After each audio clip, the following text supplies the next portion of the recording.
आम्ही 4-5 जणांनी मिळून ग्रुप आपला फॉर्म केला होता। ऑफिशियली आपण 2022 मध्ये फॉर्म केलाय ग्रुप, पण त्याच्या आधी पण आम्ही सोलो राईड्स करत होतो, म्हणजे ग्रुप राईड करत होतो। 4-5 जण 7-8 जण असे जात होतो। त्याच्यानंतर आपलं काहीतरी स्टँड घ्यायचा म्हणून आपल्याला म्हणजे फॅमिली करायची होती आपली अजून मोठी, त्याच्यामुळे आपण ग्रुप फॉर्म केला सगळ्यांनी। आता 3-3.5 वर्ष झाले आपल्या ग्रुपला।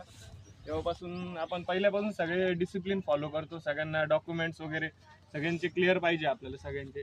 अजून हेल्मेट आपण कंपल्सरी ठेवतो, शूज कंपल्सरी ठेवतो। ज्यांना पॉसिबल असेल त्यांनी गिअर्स घेऊन टाका, गिअर्स, कारण की आता 3-4 दिवसांपूर्वी आपला एक जुना मेंबर आहे, तो सध्या आता पुण्याला शिफ्ट झालेला आहे। पुण्याला त्याचा जॉब होता, पण आता संक्रांतीमुळे तो इकडं नाशिकला येत होता घरच्यांकडे, पण येता येता त्याचा संगमनेरला ऍक्सिडेंट झाला। त्यांनी जॅकेट वगैरे सगळं घातलेलं होतं, पण जॅकेट त्याचा लेवल 2चा असेल, पण चेस्ट गार्ड नव्हतं त्याला, त्याच्यामुळे त्याच्या रिब्सला मार लागला।